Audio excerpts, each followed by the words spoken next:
Baik, selamat pagi. Ini selamat pagi Pak Cliff dan seluruh orang yang menonton. Em, jadi pada kesempatan kali ini saya akan mempraktekkan tentang regresi linear berganda yang topik saya. Jadi yang topik saya itu adalah yang tentang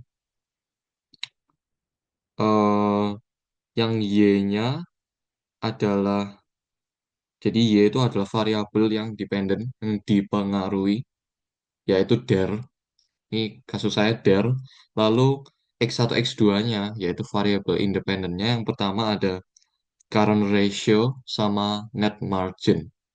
Jadi current ratio dan net margin itu apakah ada pengaruh ke dir, debt to equity ratio. Nanti akan dites secara statistik menggunakan regresi linear berganda. Oke, jadi tidak perlu berlama-lama lagi. Saya akan masuk ke dalam penjelasannya langsung. Baik, sebentar. Itu.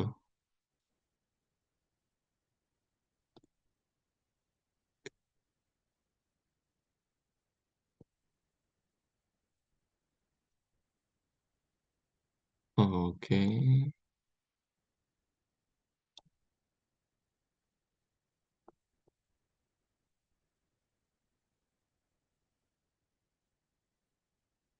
Oh, ini adalah materinya.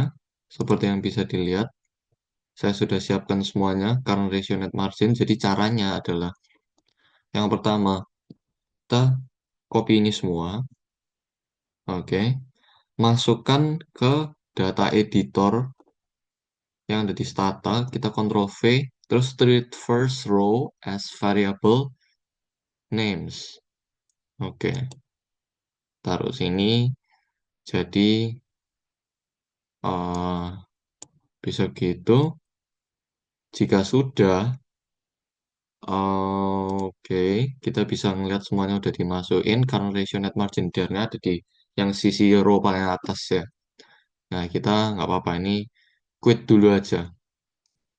Quit dulu aja data editornya. Kita langsung pencet ini rec, terus Y-nya dulu. Jadi dir-nya dulu, itu kan Y.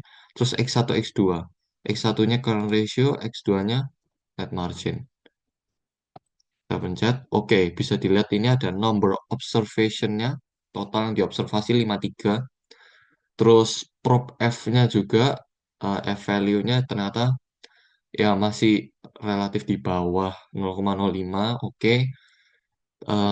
Tapi sebelum kita masuk ke sana, kita harus melakukan uji normalitas menggunakan skewness kurtosis untuk normalitasnya. Nah, kita bisa lihat secara normalitas eh, yang prop C-nya itu bisa dilihat di bawah 0,05. Berarti masih tidak bisa diterima ya, berdistribusi tidak normal. Ini masih harus di atas 0,05 intinya. Nah, caranya gimana? Di sini saya akan menggunakan cara delete data. Jadi caranya sangat gampang. Tinggal kita graph box res. Oke, di sini muncul ada titik-titik. Jadi titiknya yang kalau di atas itu menggambarkan nilai residu yang paling besar ya. Jadi kalau di atas itu paling besar, paling bawah yang kecil. Tapi nanti kita akan menggunakan short rest. Jadi waktu kita udah ketik yang short rest, residu yang paling kecil itu justru nanti ke atas. Berarti yang paling bawah itu malah ke yang malah residu yang paling besar. Seperti yang ada di atas itu nanti bakal di bawah, mulai dari bawah itu. Jadi nanti kita delete-nya bakal dari bawah. Oke, langsung aja kita short rest biar urut. Nah, oke, sekarang kita baru bisa ke data editor. Tadi titiknya kan ada di atas. Berarti kita delete yang bawah. Satu aja. Dan jangan lupa delete juga residunya, restnya. Delete. Oke. Nah, jika selesai gimana? Selesai ya langsung quit aja. Coba lagi rack-nya. There, current ratio, net margin. Oke, nomor observation-nya berkurang satu ya, jadi 52.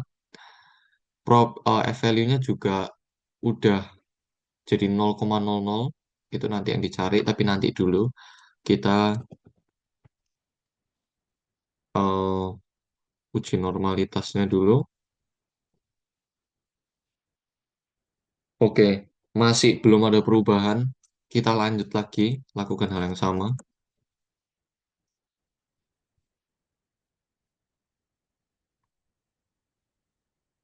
Oke, baik. Masih ada titik lagi yang di atas ya. Berarti kita short rest biar yang di atas itu jadi ke bawah. Yang besar residunya bakal diurutkan ke paling bawah. Data editor lagi. Nah, kita delete. Oops. Mm-mm.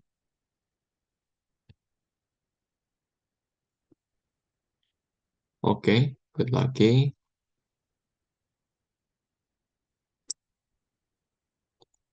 Oh ya, ini prosesnya saya lupa untuk save log, tapi nggak apa-apa, karena ini direkam. Kita coba lagi habis di drop. There, ratio net margin. Oke,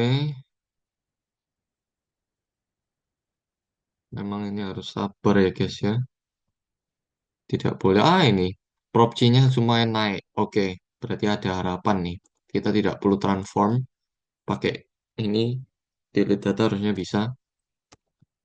Lagi. Oh, sorry.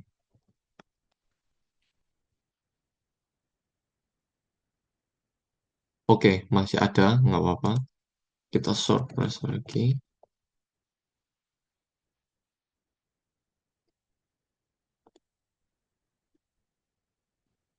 Ke bawah lagi.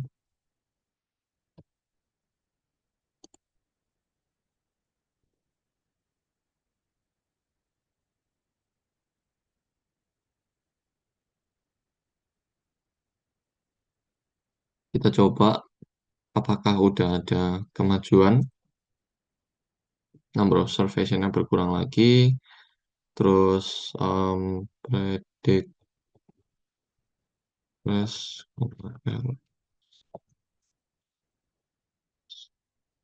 Oke, lumayan naik. Naiknya lumayan cukup jauh. Nah, kita tapi kan masih belum. Jadi kita butuh lebih. Graph box rest lagi. Nah, ternyata titiknya tuh masih ada di atas. Nggak apa-apa.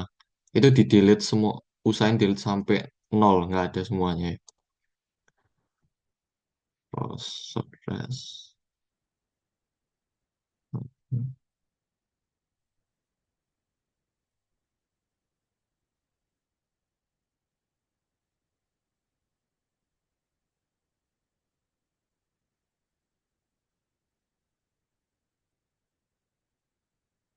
Nah, oke, udah di delete. Mari kita coba ada perkembangan atau tidak. Udah rest.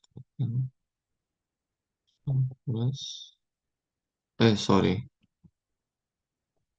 Atas rest. Oh, malah turun propertinya. Tidak apa-apa. Kita lanjut lagi dulu, guys. Untuk dilihat di tes Grapebox Race. Masih ada toilnya. Delete lagi. Nggak apa-apa. Short rest. Data editor. Ya, ini memang prosesnya cukup memakan waktu.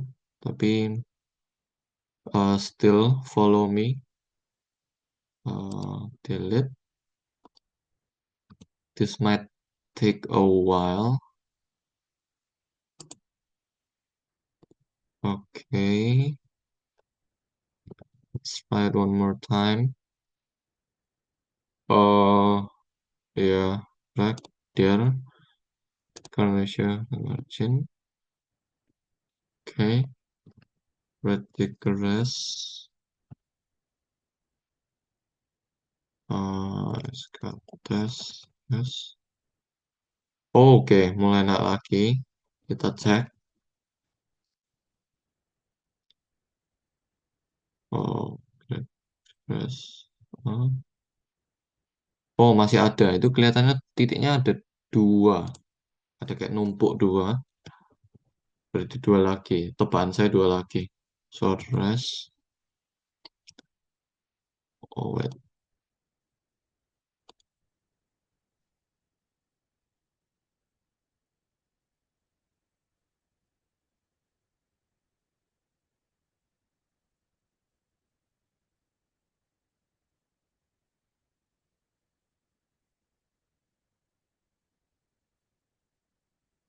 Coba lagi.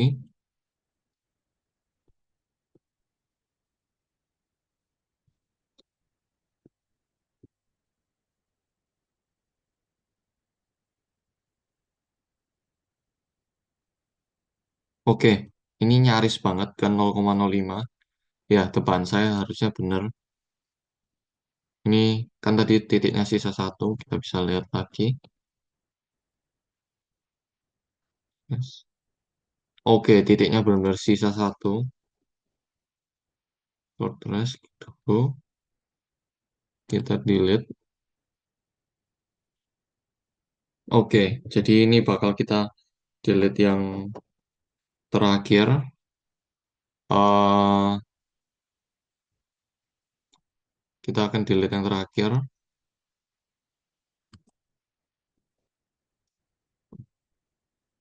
Oh, sebentar. Eh,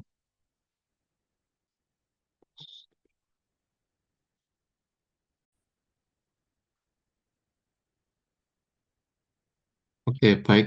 Maaf tadi ada kesalahan sinyal. Tadi sudah em, kita delete yang row 47, berarti sisa yang restnya ini ada. Kita delete dulu. Oke, kita coba. Nah, ini udah graph crash, short crash, drop min 47, drop rest.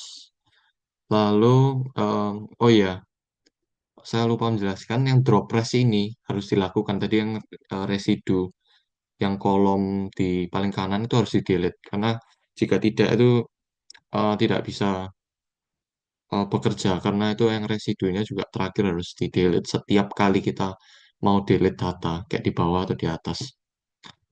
Uh, Lalu sort rest ini kan ya untuk mensort, jadi diurut langsung. Yang nilai residunya paling kecil itu bakal ditaruh paling atas nanti. Entah awalnya kayak gimana, tapi pasti yang residunya paling kecil itu bakal ditaruh di atas. Yang paling bawah, yang paling bawah itu yang paling besar. Jadi kalau tadi kita lihat di graph box rest, titiknya itu ada di daerah angkanya yang paling gede. Jadi kalau angkanya paling gede itu habis di short rest, kita harus delete-nya tuh di bawah. Kebalikannya gitu. Oke, ini kita berarti sisa 46 observasi kita bisa lihat di sini. Di there. Nah, oke di sini terus kita bakal coba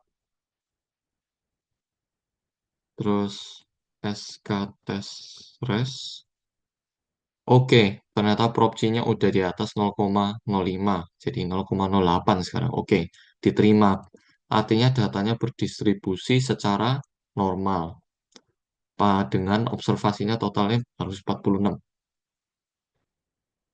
Em, Terus kita harus lanjut untuk mentes yang tes lainnya. Yang pertama adalah multikolinieritas namanya. Kita kliknya gampang, Viv. Jadi Viv ini bakal bisa diterima kalau angkanya tuh di bawah 10 ya. Kalau kasus saya ini 1,06, jadi bisa diterima, tidak ada masalah dari multikolinieritasnya. Lalu kita tes yang heteroskedastisitas namanya, head test. Oke, kita bisa lihat ini, data prop C-nya menunjukkan hasil di bawah 0,05. Berarti eh, ada masalah hetero. Kita bisa mengatasinya, tapi dengan cara menggunakan visi aerobus. Jadi gampang, seperti yang awalnya, res, der, yang y-nya 1x2, lalu kita langsung klik koma, VCE, robust. VCE robust, kita aja. Klik, oke, ini ada bakal kelihatan. Nah, kalau kita perhatiin di sini, itu koefisiennya yang di sini sama koefisien yang di sini itu nggak ada perbedaan. Karena memang tidak ada perbedaan dan yang berbeda itu standar errornya dikoreksi. Ya ini. Tapi nanti akan saya jelaskan lebih lanjut dulu. Ini saya lanjutkan dulu. Nah, terus sum untuk memunculkan statistik yang deskriptifnya. Oke, kita dari sisi pengujiannya sudah selesai. Saatnya saya akan menjelaskan mengenai eh, semua hasilnya ini ya. Jadi hasilnya itu yang di ini, mulai regresi. Oke, jadi kita bisa lihat kan nilai yang eh, nilai yang prop F-nya tuh.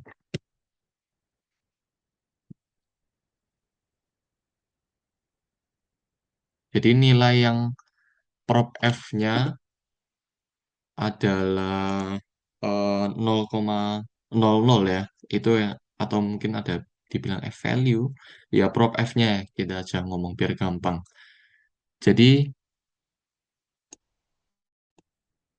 eh, tes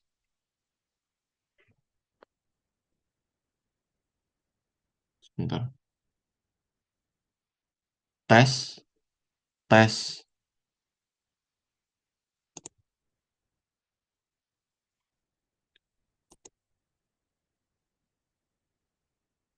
Jadi untuk nilai eh, prop F-nya kita bisa lihat kan itu 0. Nah, itu kan jauh lebih kecil dari 0,05 yaitu batas signifikansinya. Jadi em, model regresi ini secara keseluruhan itu termasuk signifikan gitu ya. Artinya tidak ada satu variabel independen, setidaknya sorry, setidaknya ada satu variabel independen yang mempengaruhi variabel dependennya. Nah, kita lihat R squared, kita dapat 0,6223, artinya 62,23 variasi dalam variabel dependennya dari itu bisa dijelaskan oleh variabel independennya, current ratio dan net margin. Nah, terus cara interpretasi koefisiennya kita bisa lihat eh, yang current ratio itu koefisiennya bernilai 0 minus 0,25 sekian itu.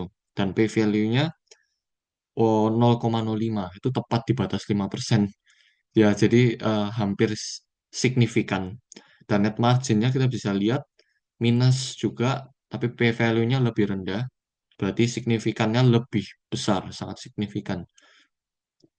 Nah, terus sisi normalitasnya kita bisa lihat. Prop C-nya kan 0,08, berarti di atas lebih besar dari 0,05. Nah, eh, ini bisa diterima karena di atas 0,05-nya berarti kita tidak dapat menolak hipotesis nol bahwa residual berdistribusi normalnya. Sisi uji multiko kita bisa lihat VIF itu kan 1,06. Nah, karena VIF-nya itu harus kurang dari 10, berarti sama sekali tidak ada masalah multikolinearitas dalam model ini. Selanjutnya adalah heteroskedasticity-nya. Kita bisa lihat Em, yang pertama, hasilnya kan 0,036, yaitu lebih kecil dari 0,05. Berarti terdapat heteroskedastisitas dalam model regresi kita yang awal ini. Tapi setelah kita menggunakan regresi yang pakai VCE robust, nah bisa dilihat untuk mengatasi heteroskedastisitas ini, eh, kita melakukan regresi ulang dengan yang namanya standard error yang robust, itu menggunakan VCE robust. Nah, apa yang berubah setelah dikoreksi? Yang pertama, kita bisa lihat koefisiennya kan masih sama, cuman standar errornya aja yang berubah. Terus, secara yang T statistik,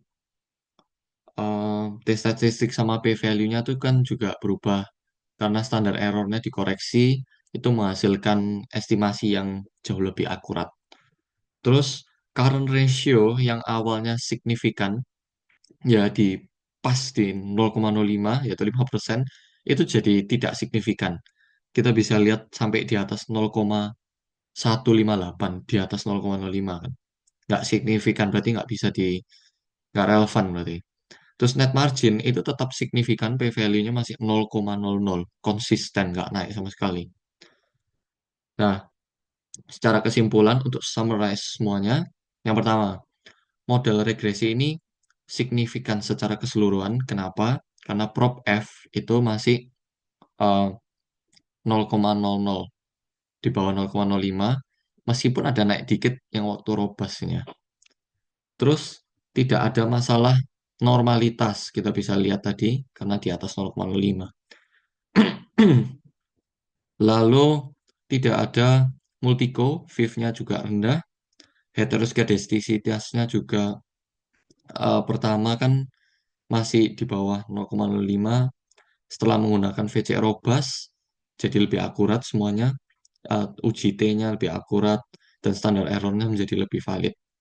Terus hasil koefisien current ratio itu menunjukkan kan pengaruhnya negatif nih.